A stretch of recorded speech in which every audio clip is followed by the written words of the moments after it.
I want you guys to know that every single person that you guys are servicing in our industry, whether it's a small purchase or a very expensive purchase, it holds the exact same value. Let me tell you the reason why. A lot of the times we want to go after the bigger fish because of the commission. Does that make any sense? Yeah. So what I want you guys to focus is, even if you get a $100,000 deal, you get a $50,000 deal, if you have made the commitment to the customer to service that customer, do not give him grade B or C service because they're lower it. Why do I say this often? I say this often because one of my multi-million-dollar deals was a referral by a $100,000 mobile home purchase. Wow. Isn't that crazy? That is crazy. And you know what the lady said to me? Nobody's paying attention to me because it's a very small transaction, and I get it. But every single agent that I've talked to, they kind of, you know, shine me off. They're like, you know, nobody respects a mobile home. And to my surprise, there's a lot of money to be made in mobile homes. It's not one of those things where it's non-profit. Does that make sense? Yes, Dave. Sorry, I wanted to add to that because I've been thinking about that a lot lately. Right. Because remember, I was like, oh, Jess, I don't know if you want to come by such a small deal. My first deal was a mobile home. But the first property I ever sold was a 5,000 piece of vacant land as an agent. Right. My commission check was $100. Wow. But that one land turned into 10 more land listings. And land listings. Yeah, so that's what I want to talk to you guys about today. That's very important. We're reading into the book right now because this book is really life-changing. Yesterday I was sitting and I was explaining to my wife, like, man, the impact of how powerful it is to really put into our kids a mentality of winning. You know what I'm saying? Because that little kid, he could have gone from the, oh, he's a poor child that's sick, to a, hey, I'm a winner because I'm using my disability to an advantage. Does that make any sense? So this $100,000 transaction yielded a listing of 1.25 million during the economic crisis. Wow. That was during the time where, I don't know if anybody has heard, I'm sure you guys have heard, but we had a huge crash in the real estate market. Everybody lost their life. Everybody lost their assets. Everybody lost everything because we had a huge collapse in the real estate market. In the real estate market, people were buying homes left and right. And that's kind of what people are comparing this marketplace to right now. I hear that all the time, like 2008. I have a different opinion. I don't think it's similar to 2008 because I was there in 2008. But the point is that this $100,000 purchase, got me a $1.25 million listing during a very, very hard time. And I was able to successfully close that listing. And then I go back and I think to myself, if I would have given that $100,000 purchase grade B or C service, I wouldn't be reaping the rewards of how good a job I did during these hard times. To make a very long story short, 1.25 million resulted in a $36,000 transaction while we had a market that was about to crash completely. Mm-hmm. So I had some reserves that were built up just by, you know, putting in a small seed, helping a customer that, you know, there's a lot of these people that genuinely need homes. This is not an investment. I know we all see real estate as an investment vehicle, but there's people that need a place to live. One of the gentlemen that Hiram is representing right now, he's living at his brother's house. That can be tough. With his kid, his wife, that can be even tougher. And now he's in desperate need to buy a house.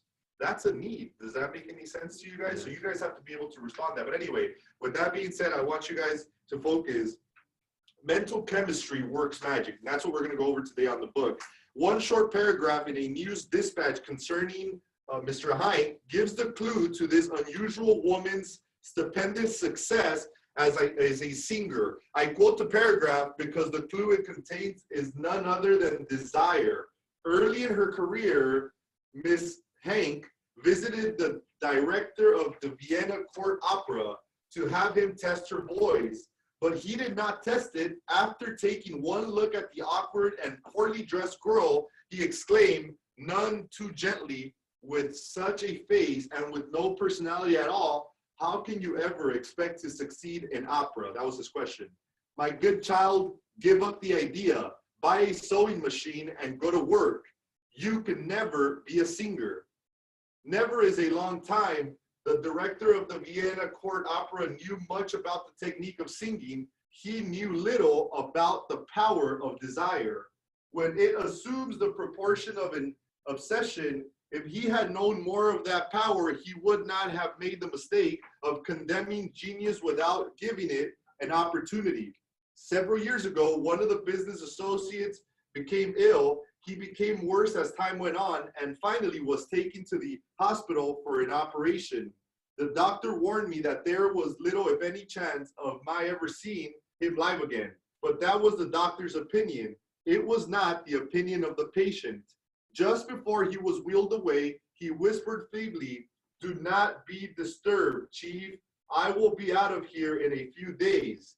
The attending nurse looked at me with pity, but the patient did come through safely. After it was all over, his physician said nothing but his own desire to live saved him. He never would have pulled through if he had not refused to accept the possibility of death.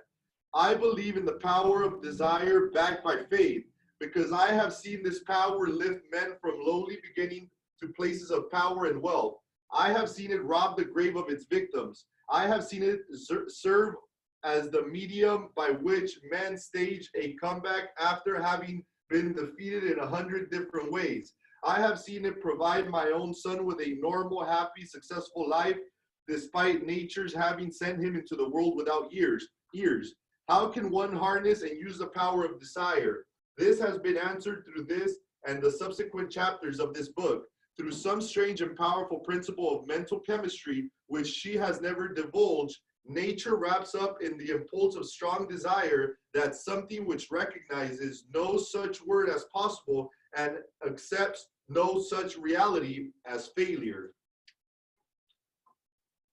Wow, any comments on that? No? That was crazy. So just to recap real quick, and you guys can tune in on this. Talks about desire, you know what I mean? Like you want something. And I keep referencing that story back with my dad, and I think it's important for people to know that, is that he was very adamant. Commission job is not going to make you any money. You need to have something secure. We're not in real estate. Nobody that we know has ever been in real estate. Nobody that we even know has ever been in sales. And now I go back and I'm listening to the book, and it was all desire. You have to have that conviction every single day, where you're making a conscious decision to become a better individual so that you could improve your lifestyle. This morning, Abraham was discussing you went to sleep earlier. Does that make sense? So that desire that he has for him to win is triggering something in his mind, and now he's thinking, man, I gotta go to sleep early if I want to be on top of this. Does that make sense? One thing that I'm starting to catch with you guys is you guys are starting to understand, and I'm very proud of you guys, that responding to your emails, it's something that a real estate professional should do within a 2-hour period. And no, Teresa, you've been doing a great job of it. Yeah, because I get it, and I work with so many people, and even me, I know Catherine will tell you guys, there's like, yesterday there was like 300 unread emails in my inbox, and I had to put in that work as a professional to really sit there and be like, what do I need to attend to? You know what I'm saying? Because this is not one of those things where it's a text message you can ignore it and then they'll follow up. This is like, there's a professional decision being made with every single email. And I want to tell you guys, it impacts every single one of us. Mm-hmm. We have to be responsible. David, if you send me a lead that you need help with, if I don't respond to those emails, I'm not taking responsibility for my desire to actually win. Does that make sense to you guys? Like, I get it. We all have desire. I hear so many people come up to me and they're always talking about like, oh, how do you have all this nice stuff? And I make it seem very easy, but what I don't tell them is it's a hard work and dedication and the combination of some desire. So those are things that are very important, that you have to make sure you put your part to the desire so that you guys can fully execute on that. And that's one thing that I wanted to praise you guys on today. Respond to those emails. If anybody of you guys are lacking leads, you don't know where to get them, we have all the resources available for you to get them. We have so much data that we just need you guys to have the desire to say, hey, I want to make the decision to pick up the phone and start dialing. Mm-hmm. I tell that to myself every single day that I come in here. I'm like, how do you solve your problems, Jesse? When I start thinking about my problems, yesterday that I was in bed thinking about 99 problems, I was thinking to myself, your pipeline is weak. If your pipeline was heavy, if you were constantly on the phone, if you were recruiting, if you were doing what you're supposed to do, you wouldn't have this issue. Does that make any sense? So you guys have to have that burning desire to show up every single day on time. Make sure that you guys are negotiating the contracts and making sure that you guys are responding to your emails. And more than anything, educate yourself. One thing that I see that we're lacking on is our hashtags on KV Core. That's a one thing. It's okay. No, I'm not saying it just for you. I'm saying it because I just told Edward too. I'm like, you need to make sure that it's a really nice color. You need to make sure that you're constantly evolving into making sure that you're writing down the right notes. Guys, I go into KV Core all the time, and there's so many customers, I can't even remember the people But now that I'm starting to use the system, I'm like, oh, okay, we spoke about this, and I have a very, very long list. And I keep referencing this all the time. How do you think doctors do it? The doctors don't just go in and it's like, oh, Abraham, I remember you, man. That was fantastic. You got better, right? You got better. No, they go in there and the attending nurse or the charge nurse has already filled in and punched in so much information so that when the doctor shows up, he already has all of the information and he could assess the patient. Am I right? Same concept for you guys. You guys have to take the time to punch in the notes. And how do you develop that good habit? That habit is only developed if you do what you hate, do it right away. If you know you hate, I hate responding to emails because it's like, like watch, I'll show you guys how many emails I have right now. I'm sure there's already at least 27 emails. Last time I checked it was at 7 a.m. right before I left the house.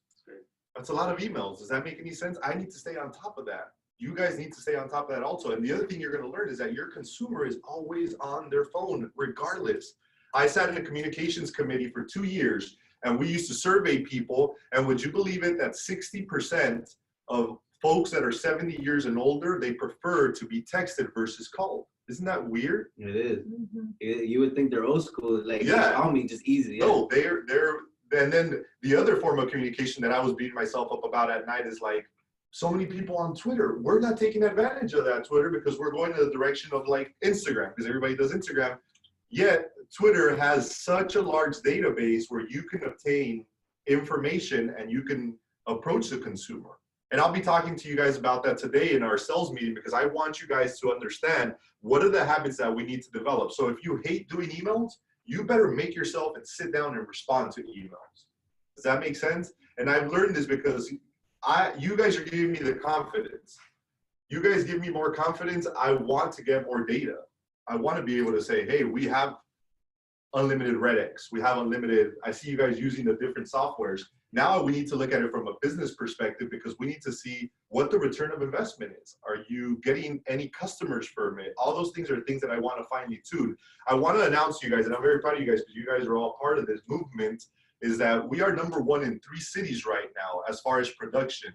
In Pacoima, Silmar, and Mission Hills. I pulled up the data because I have the software because I'm doing a little bit more research now. And we continue to beat people just because we keep transacting and we're doing it as a team. So right now I'm committed, and this is the thing that I'm having a hard time with. I see some people that are below us that are trailing us that I'm like, they shouldn't even be close to where we're at. Does that make any sense? We need to be smoking the competition. So the one thing that it tells me is that we need to make sure that that burning desire is helping us attack those habits, responding to your emails, making sure that you're on top of it. I want you guys to know if you guys are getting the leads given to you, you need to make sure you call those. Those are live clicks. Somebody is at home literally making a decision that they need to purchase real estate right now. Does that make sense? Everybody has their own way of doing it. For you, if you're constantly focusing on listings, you need to make sure that you evolve with the company's way of doing the listing presentation. We're paying attention to all the details. And the thing is that we're winners. So you guys need to make sure you win. Today, I wanted to go over the closing costs with you guys real quickly because it's already 8:45 and this is going to take some time and you guys are going to ask some questions and maybe David's going to want to tune in. But I wanted to go over closing costs with you. My commitment to you guys is to make you true sales professionals where you can hold your own in any real estate conversation. You know why I want you guys to focus on this, and I want you guys to take notes. This is what I used to do when I first started in the industry. I used to grab this stuff. I created a folder for myself. I would go home and I would study this stuff. And I would run scenarios with family members and friends. And then I started to realize that all I needed to really get the confidence to kill it in the industry was become confident about what I was talking about. And that's what I want to see in you guys. I want to see the confidence so that you guys can develop a real regimen of closing these transactions just because you have all the knowledge. And today we're going to attack closing costs. Teresa brought up a huge subject yesterday, and that subject was, how do I calculate closing costs when I'm requesting closing costs? Does anybody ever ask themselves that question? Well, if you don't, you're going to ask yourself that question as soon as you start submitting offers. Here's the talk in the town right now as far as real estate is concerned. Buyers are thinking they can get a really, really good spanking good deal because of this pandemic. Has anybody encountered that yet? Yeah. Okay. A lot of these buyers are like, that house is listed at this amount, offer less because the houses are going to come down. Has anybody heard that? Yeah. Okay. The other thing, the talk in the town right now is, okay, give them what they want, but ask them to pay for my closing costs. You know what I mean? Because of this stuff that's going on right now. And that's the reason why we're bringing up this topic. I'll teach you guys how to handle your objection when we do sales meeting as far as price reductions and all that stuff. But for right now, what we need to focus on is the costs that are associated. For the people that are watching here, these are the costs that are there. Are the costs that are associated. So let's start by line 1, escrow fees or points. This is something that I want you guys to highlight. Escrow fees are typically about $1,700. Write it down on your paper. You guys need to know that. They're going to ask you. This is what they're going to ask you if you're representing a seller. Hey, so how much is your commission? 35,000. Is that everything? What is the answer to that? No. It's not everything, right? Why not? Off the bat, you already know that escrow is costing you what? $1,750. Yeah. This is buyer and seller. I want you guys to know that this applies for both. Escrow and attorney retainer, they have their junk fees, and this is where it gets a little tricky. $250. I never know how to explain these. I get to the junk fees and I'm like, I don't know, there's just a bunch of junk fees. I literally just call them junk fees. I'm like, if you're having a hard time, call the escrow officer. They can give you a better description of that. I also don't like to find myself doing other people's job. Right. You know what I mean? I want the consumer to do some research on what they're paying for. That way I don't have to handle objections. I'm over there representing the escrow company that I'm like, you know what I'm saying? Like, let them tell you what the fees are all about. Everybody should do their job. That way there's a clear understanding. Loan doc prep fee. They prepare loan documents, right? Yes. So what happens if you don't have a loan? You're not paying that. You're not paying that. And imagine if you're providing an estimate that says to your client, loan doc prep fee, and they're like, I'm a cash buyer. I'm just trying to help you guys understand that there's a lot of things that don't apply. So if you're doing I would write a note next to it. If you're doing a cash buyer, you should look at your estimate. Again, why are you looking at the estimate if it's not your job? Better service your buyer. You're looking at the estimate because you guys are better servicing your customers, but you're quarterbacking that deal. You have to understand on the other side, the buyer is always super nervous of everything that's going on. Like I've seen customers review these fees and I'm looking at them and I'm like, you don't understand one bit of what you're reading, but you're still reading it just so that you could show me that you're interested. But at the end of the day, you don't even know what you're reading. So that's why I always tell people, the people that know what they're doing and they read through this stuff, they will pick you apart. Don't put yourself in that position. Buy-in fee, $150.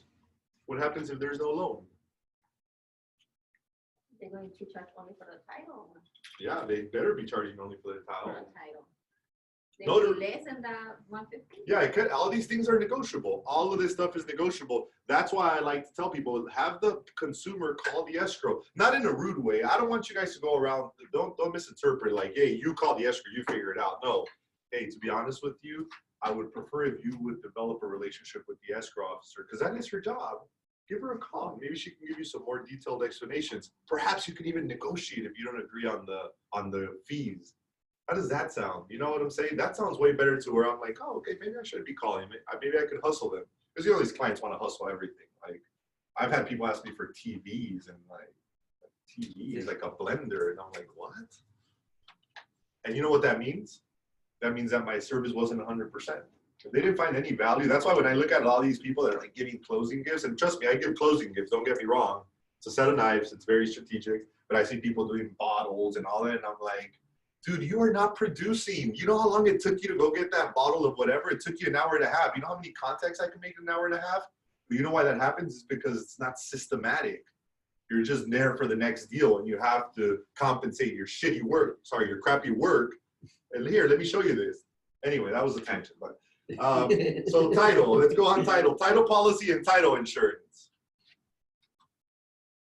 How many of you guys know what title insurance is? And I'm gonna be very detailed to what title insurance is, because a lot of this is content for me to be able to share so that you guys can listen over and over and understand that. What's title insurance? Title insurance is if, let's say, it wasn't recorded correctly the last time, if there was any liens that were found the first time around, that there's an insurance that if it is found, that it's covered. Right. So David explained it in detail. Title insurance is to protect the future of the buyer. Title insurance is to protect and make sure that whatever stuff the seller had going on, it won't affect the buyer. It's kind of like a guarantee to say the property is free and clear. Can stuff come up? Absolutely. But what does the title insurance do? Protects it. It protects it. The best thing about it is a one-time fee. When people think insurance, they think Yes. monthly fees. Right. And David just mentioned it's a one-time fee. So when people think about insurance, they think it's what they would call recurring closing cost, but it's not. The title insurance only happens once. Those are things that you guys need to explain. I would write that down next to the title part. I would put title insurance only happens once. Escrow also only happens once. Here's a little side note. When you start closing customers at a high level and customer starts calling you, their lender will send them a statement, and their interpretation of taxes and insurance is what? Escrow. So I get this all the time. The customer will call me in. I've already explained to the customer that escrow is a one-time fee. All of a sudden they have a mortgage statement. They're like, Jesse, you told me that escrow was a one-time fee. And I'm like, wait, let's take a step back. By escrow, they meant your insurance and your taxes, not a whole nother escrow fee. You know what I mean? Understand that, okay? Just so you guys have an idea. Messenger fee and wire sub fee, $200. Endorsement, $350. And county recording fees, $350. Can somebody do me a huge favor and add escrow and title fees?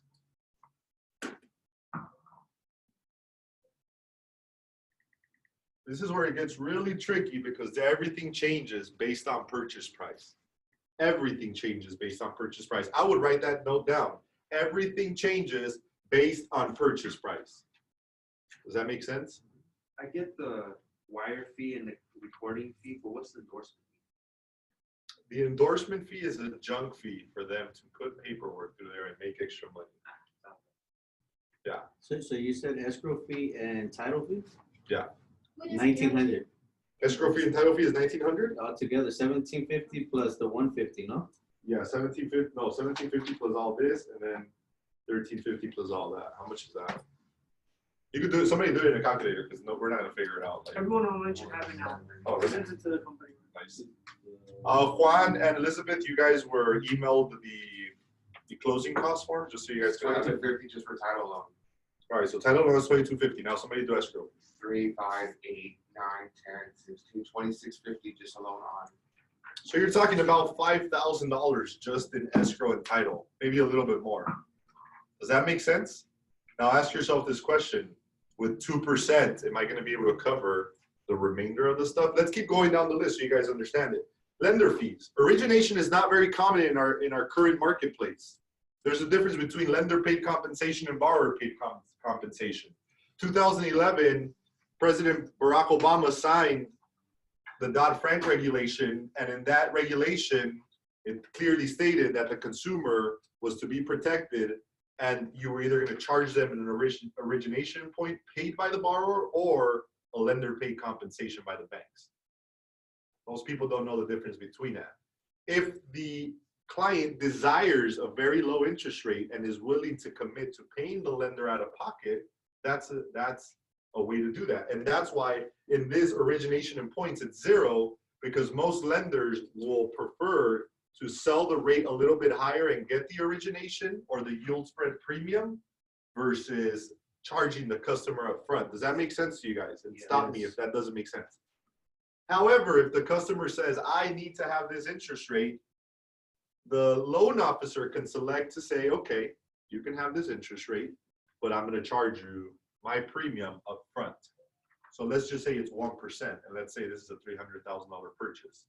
That's $3,000. So we're at 5, and now we're at 8. Does that make sense? Now you have a processing of the loan fee, which is $995. The bank charges an underwriting fee, which is $1,100. So let's just say without the origination, you're at another $2,250, correct? $2,250 plus 5,000 is what? 27.50. Yeah. Sorry, 7,000. Yeah. Does that make any sense? Yeah, Yes. 7,500. All right, so that's the lender fees right there. The interest that's paid. Most people think that they get their first mortgage payment 2 months after and they're paying, it's free. It's not free. They're charging you interest on that.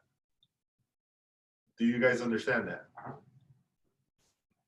David, you want to explain that one? Yes, so whenever you close, good morning, guys.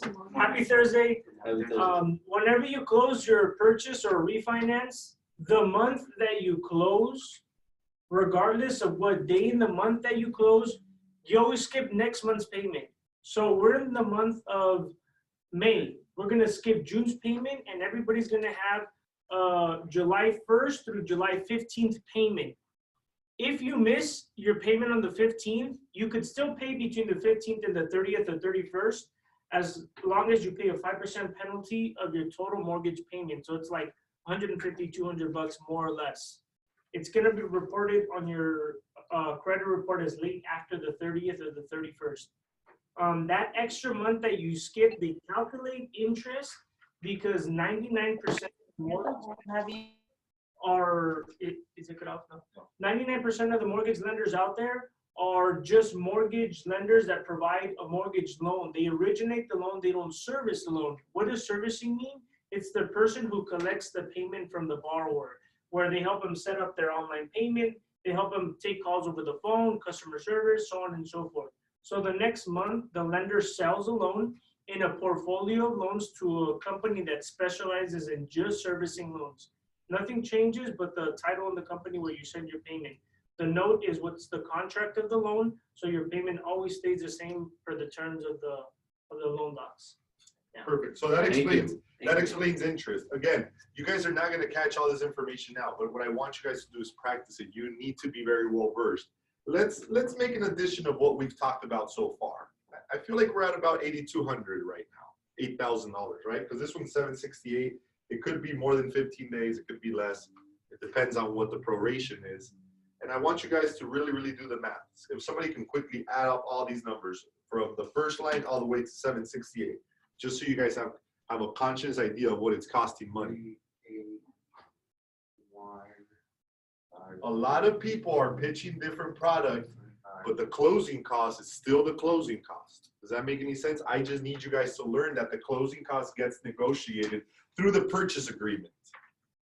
Yes. So which are recurring, which are not recurring? So the recurring costs are the costs that are going to continue to happen. Taxes and insurance. Homeowners insurance, not title insurance, okay? Those are recurring costs. The non-recurring costs are the costs that it's a one-time thing, escrow, title, yes. So I see this commonly often because people ask for closing costs on their RPAs, and some people they ask for a credit just for closing costs, and then if you don't put non-recurring, then you end up asking for $5,000 versus the whole entire thing. So just iterate on some people's offers. They literally just put the seller to pay buyer escrow fees, which are only less than $2,000, and then your buyer's like, "Well, I thought you got the closing costs." I like to keep it very basic, to be honest with you. I think requesting the verbiage of closing costs, like seller to credit buyer with closing costs, should be sufficient. I don't know whoever said recurring and non-recurring. I know people try to get technical, but if it comes down to a court of law, closing costs are closing costs, whether they're recurring or non-recurring. Does that make sense? Because we have something that's called common sense. Like whether you know these are recurring or non-recurring, you understand these are closing costs, right? You don't know recurring, non-recurring until you really try to become that guy that or gal that like wants to go 3 deep on everything. So to me, you request closing costs, but for the sake of that, maybe it is a good idea that we call the California Association of Realtors legal hotline and ask that question so that we could better protect ourselves. We have that tool, so anybody want to volunteer, let's do that so that we can get a little gist for it. So far, Abraham says we're at $7,600 and $63. And $63. That's everything, adding everything from. First from that to that. Yeah. So we're just up to line loan interest. Add those numbers up, and you're at 7,663. If this is a 300, what's the purchase price on this one? 600. 605. Okay, so if 605, you're going to request 2% of closing costs. Multiply 605 by 2%. What is that? Let's just say 12,000. Okay. Just those things we've talked about have already covered more than 50% of what we're going to obtain. Does that make any sense? So now let's go into the other part, the impound account. The impound account is taxes that are reserved up front. The customer will always tell you, why are my closing costs so much?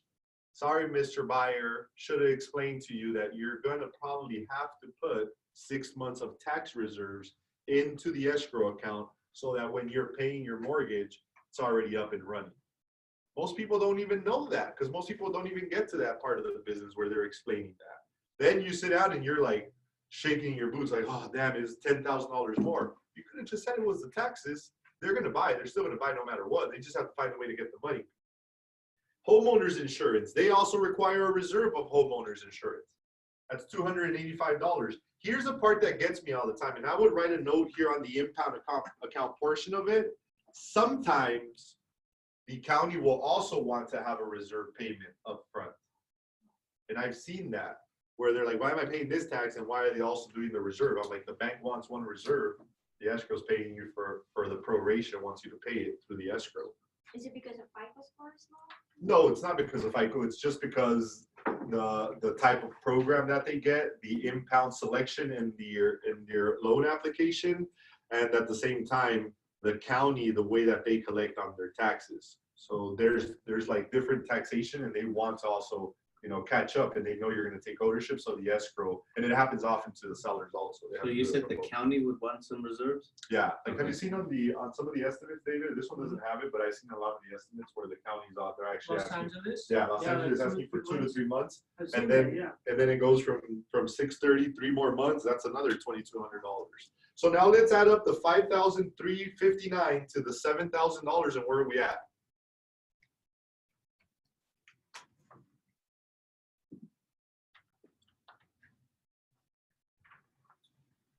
Anyone? Yeah, I'm doing. Wow, we have leads, hot leads right now. See them coming in right now. It's crazy.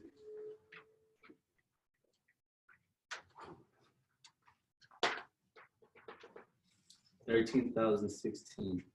$13,016. Now, Teresa, here's to answer your question. Is 2% enough? No. It's not enough, It's not enough. but it's pretty darn close to it.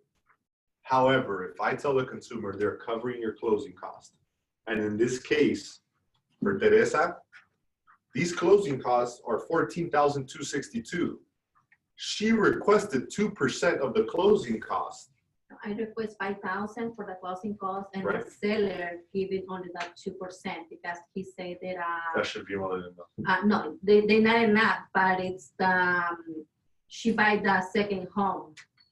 That's why they're not getting the whole amount for 5,000 because it's with the people they invest in properties. It's only 2% closing cost they give it, no more than that. If they living in the house, it's more closing costs. But Okay, it's only because it's investment. I got to figure that one out. So they're saying since they're buying it as an investment, we're not going to give you all the closing No. costs. You're an investor, pay Yeah, for your own closing costs. Okay, that's a very particular case. It's none of the seller's business, but yeah. I know what you mean. Sometimes sellers can be difficult like that. But for the sake of asking for closing costs, maybe in the initial phase, we should get used to getting an estimate like this from your lender or from the escrow company. The closing table and everybody's like, oh, where did all this stuff come up from? And then I got to go and burn all type of bridges, trying to get all type of deals. And then the worst part is that some of you guys love to put in your commission. You love to throw in your commission. And I'm like, why? We're going to do 20 deals a year. If you've given $1,000 every deal for 20 times, how much money is that? 20,000. The worst part about it is that I used to take that approach. And then when I used to go to the consumer, they would tell each other, hey, I already know you charged him 3%. How am I going to tell them, no, I didn't charge them 3%. I'm going to charge you 6%. They're going to want a deal. This is the reason why I think this knowledge is all gold. Because then you start to dig yourself up into these holes. But I like to be very transparent. Not to mention, right now, I've been requesting a lot of services for my house because I'm in the process of a remodel.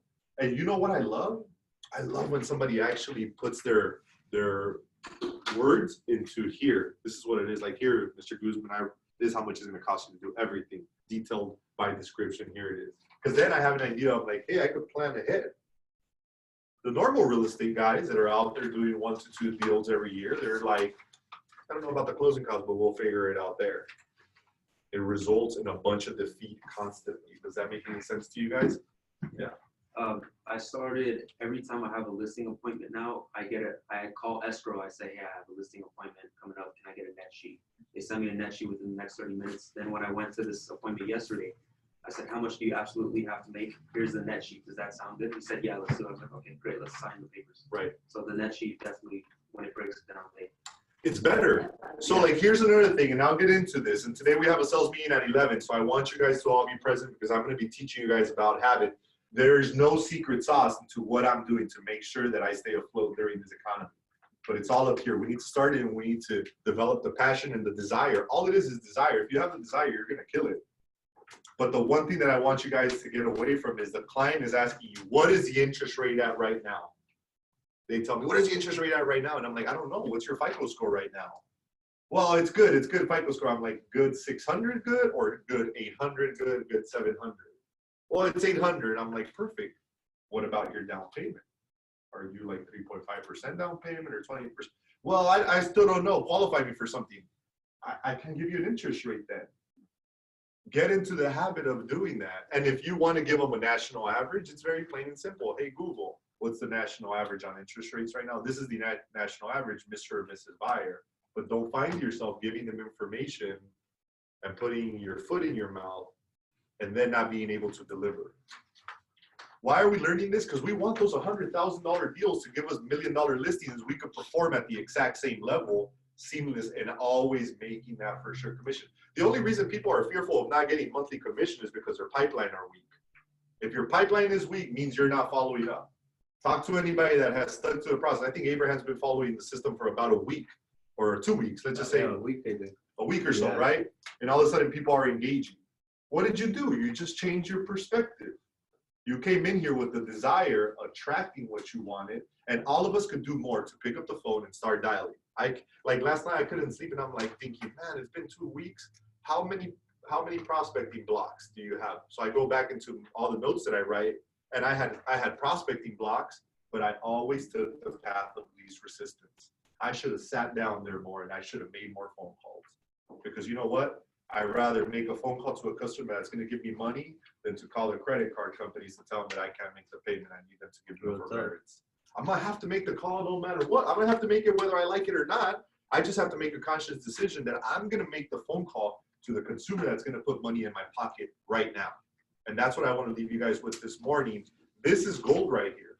People don't know closing costs. And you guys are going to ask me questions. I want you guys to really, really be passionate about closing costs. It's going to make you guys better professionals. And to be honest with you, we're competing for that #1 spot right now.